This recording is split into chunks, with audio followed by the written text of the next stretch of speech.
everybody, it's Robin, Our Silent Crafts, and welcome to my studio. This is my Whip It Wednesday where I'm going to show you the crafty goodness that I was working on this week. I must really be in holiday mode because what I have sitting in front of me is all holiday stuff again. Last year when I was looking through and finding fun things for my patrons and I to work on during the month of March, I found a St. Patrick's Day pattern. Now, my patrons really didn't want to decorate for March, so they weren't interested in it, but this has been on my mind for the entire year. I was too busy last year. By the time I'd had a chance, it was after March, and at that point, it feels like, when the holiday's gone, you're always looking at the coming up holidays. So since St. Patrick's Day or the month of March was going to be a year away, I just thought I'd wait. So I pulled it out and found the pattern again this month, and the thing is the pattern doesn't exist. If you've ever gone and checked out some of the older blogs, a lot of people stopped doing blogs. It's easier just to pop a picture on Instagram with your phone, put a few things underneath it, and off you go. Doing a whole blog page and an article or whatever, it takes some time. It's a lot of effort, bringing in pictures and stuff like that and having everything done right. So people just abandon their blog. I think the blog post was from 2012 or 2014, and if you clicked on the link, it didn't have it right there. It would take you over to a Dropbox or one of the Google boxes or whatever they're called, and if you don't have permission, you can't go into it. So it was probably free to everybody to look at, an open invitation for everyone when their blog was active, but now you can't get to it. So I did ask for permission. I never got permission granted, so I just decided to wing it and make it myself. So long story short, I made my own little mini 4-leaf clover. Now, of course, it's designed like this, but I really like it on the diagonal this way, on point. So you can see the fun, scrappy green goodness in there. And I just kind of winged it. I had to figure out how to do this. Now, I've made this in the past doing something else for like flowers, or the maple leaf flower has this design. And I didn't know the exact measurements or anything like that. So I did what I normally do, and I just made it too big. And then I cut it down, and it worked out great. I wanted a nice little skinny stem. And for this one's going to be for me. Can you see all the straight line quilting in there? So I love the matchstick quilting, as you know, so I went ahead and did that. And I did the little technique that I've seen so many times. A lot of people do it. They will put a little thing that's their style to show that, even with the tag on the back, which this one doesn't have a tag. I probably should, even though I'm keeping it, I didn't want to use a shop tag because, that's like money. So, and it's also not an Our Silent Crafts thing, it's a Our Silent Crafts Robin thing. So I need to either create some tags myself. That would be a good practice to see if I can design and print my own tags or labels, whatever, to put on the things that I'm going to keep so I can still show ownership. It's a really good idea to put labels or quilt labels on it just so people know who made it and when it was made. So I'll have to figure out how to do that. I have a bunch of the supplies and I have the printer, of course, but this is what I chose, and I used this, is it Celtic that you say it? I don't think it's Celtics because that's just the basketball team. So this little Celtic type design on the back. And I brought that around here. On one of the recent pineapple mini wall hangings, I saw that they showed us how to do just a partial binding. Now, of course, I know how to do it. I do scrappy binding all of the time, but I really like the idea of just one little bit on here. And then this is all the 3-leaf clovers or clovers on the white background. So I have that. And the process I used to make this created enough blocks to make 2. So now I have one for me and one for you. So I have this version for you guys. This is going in my Etsy shop. And this one, there you go. You can see the cross hatching on there.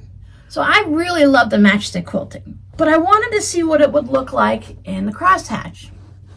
Now I think it gives it 2 different looks. I think that the matchstick, it's kind of strange to say, but I feel like it brings out the greenness. Now these are all the same fabrics.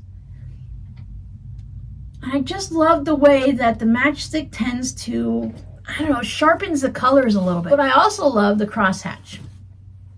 So if you're interested, this one, as I said, is in my Etsy shop. I used the same fabric on the back, and the back is the binding all the way around. So this has the dark green binding all the way around versus mine with the white. I love the version being framed all the way in dark green. I thought I was gonna love this, and after I had it all sewn down and pressed to the front, glued down and ready to go, then I thought, I wish I had continued and used this all the way around as the main one and maybe an accent to this, but there was no way I was going to change it. It's only going to be up for the month of March. It's fine, it's fine. But if I were to make more, I think I would just frame them all out in the dark green binding. The leprechaun fabric is the only actual Irish type fabric in there, or St. Patrick's Day, however you want to look at it. And the rest is just fun green scraps that I had on hand. I even have the back and the binding right there also, and it shows up here on this one. So even though March 2023 is just about done, I will still have it in my little container for next year. I'll get some type of little Rubbermaid storage thing, maybe one of those under the bed wheelie ones to put all of my monthly decorations. I've never had so many mini quilts to put up throughout the year. I'm really excited to be able to decorate my bedroom and my bedroom door and maybe the front door of the next house I'm in. This house doesn't have a screened-in porch, so putting something on the front door, it can easily be blown away, and it will also get dirty and stuff like that, and it'll get rained on. The rain hits my front door all the time, so I would never want to do that to one of my lovely mini quilts. Now, the next holiday coming up is Easter, so I have more Easter projects. So here's the fun one that I worked on with my patrons.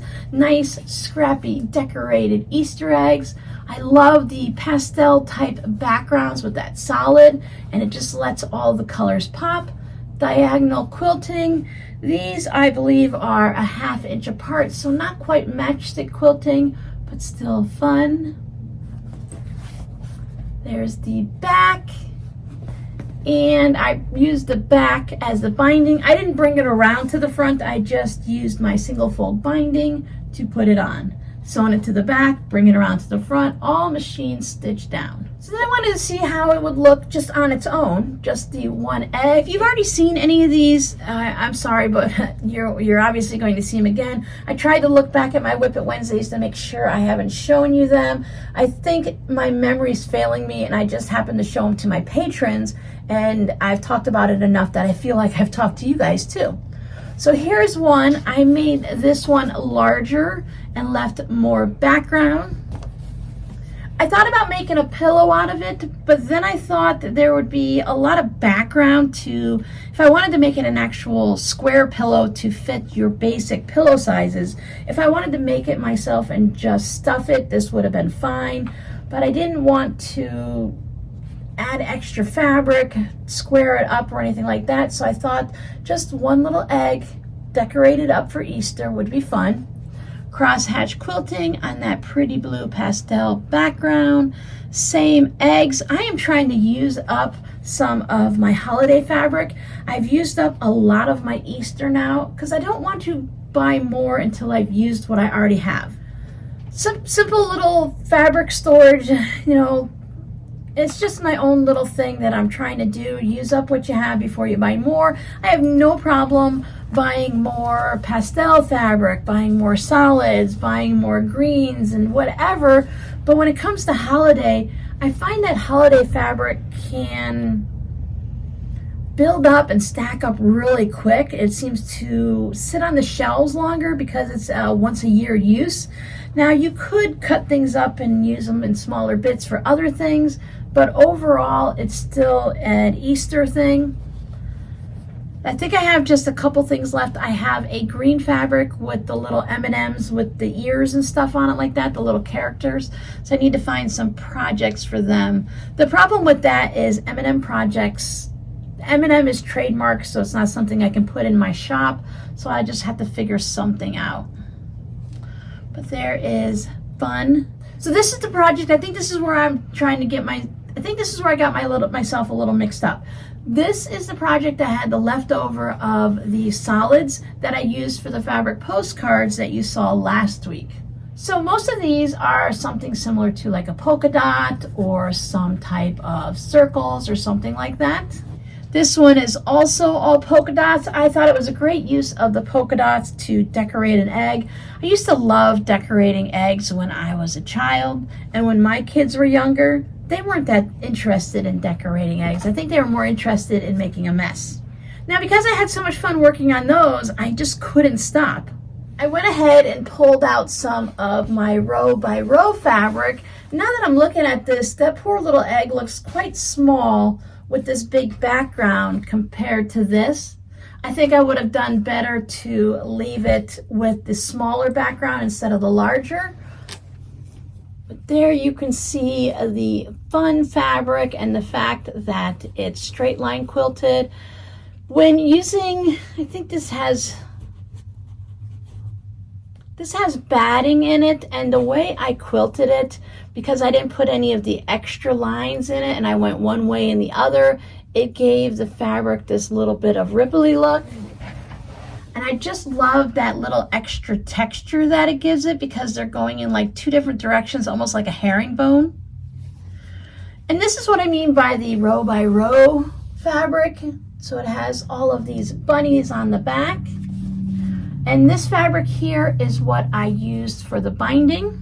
So one thing I didn't mention, I don't know if you can tell, at least this close up you should be able to, these are reverse applique, which I like that for these projects. I like that it's more of a reverse applique versus being like a heat and bond and put on with applique that way. If they were needle turn, or where you take some type of like interfacing and you sew them together and you flip them out and then you can stitch it down so it has no raw edges, I like that look also. I thought for these eggs that having raw edges just wouldn't work, so I love the reverse applique look to it.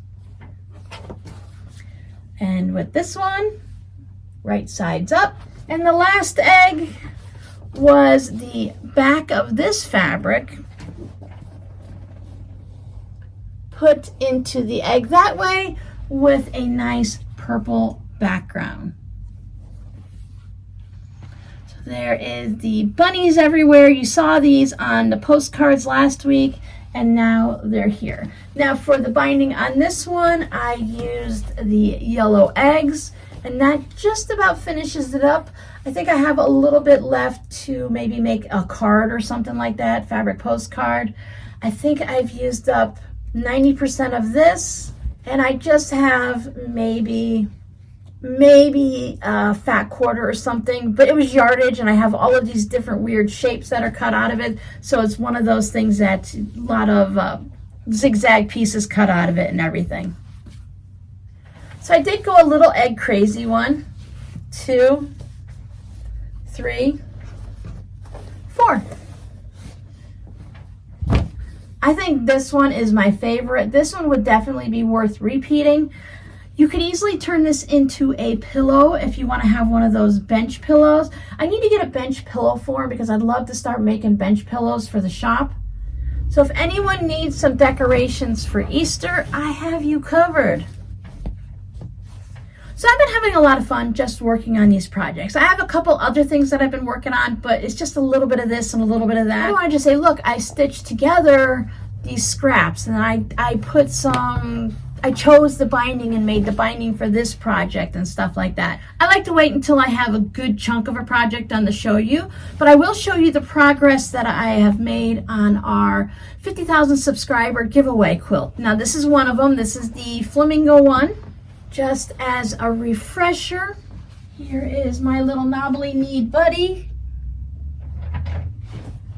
Mostly done in batiks. I chose the fabric for the back. I pulled out some flamingo yardage. I thought since it's a flamingo quilt, we have to put some flamingos on the back. I think I'll make a fancy label for it too. Maybe I'll hand embroider a label because it is for the 50,000 subscribers. We're getting really close to 45,000 the last I looked, so hopefully it won't be much longer before we can go ahead and give this away. I also have the spool quilt that needs to be finished up, so you guys can see that. You'll see that next week. I did choose the binding for the flamingo. It's this pink batik. I thought that would be perfect just to accent all of the pink flamingo going all the way around everywhere. I had to order a pale pink thread from Amazon. I decided to quilt this one in a very pale pink thread. I didn't want the white going through the flamingo at all, but I thought having a nice little pale pink thread in the background. I'm just going to quilt this either just straight line in probably a 1/2 inch apart like I did for these.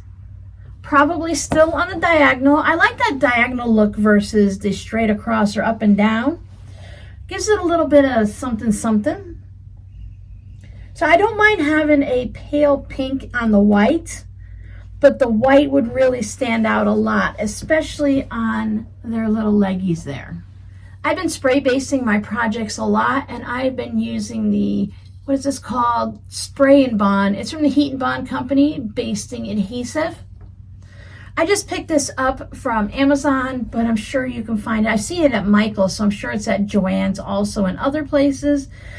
Let's see, great for sewing, quilting, embroidery, and pattern piecing, eliminates pinning, will not gum up the needles. And I have to say, it does not gum up the needles. I've been using this a lot on mug rugs and small little, like all the eggs and everything. I use this on that. I thought I was waiting for my pink thread, but here it is. Oh yeah, that's a pretty good representation. It's a nice pale pink. This is the Connecting Threads 100% cotton 1200 yard spool. It's blush. It's a 50 weight, 100% cotton, as I said. So I thought this would look nice, and it tends to, I don't want to just say like get sucked into the quilt, but it does tend to settle in nicely, and hopefully it won't be too much. I'll, of course, give it a test.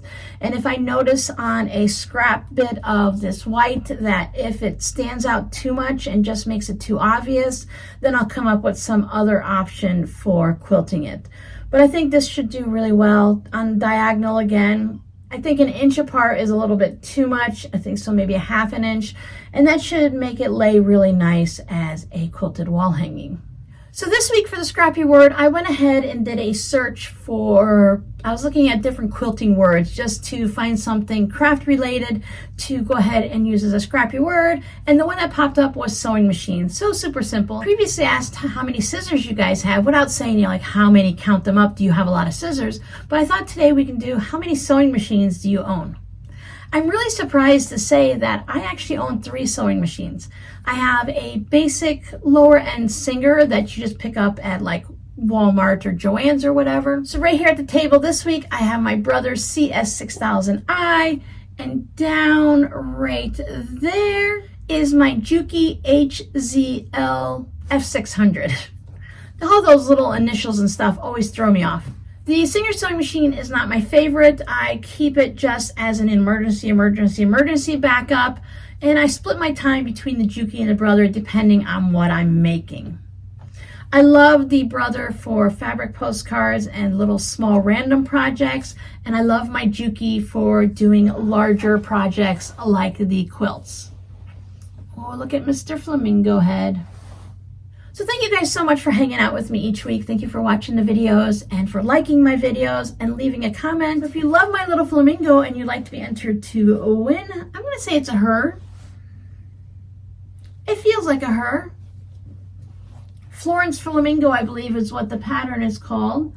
So if you'd like to have the opportunity for a chance to win it, you have to be a subscriber because it's for the 50,000 subscriber giveaway. I don't always require someone to be a subscriber to win a giveaway, but since this is all about subscribing to my channel, I have decided to go ahead and put that little rule in place. So remember to create with scrapitude, and I'll see you guys next week. Bye!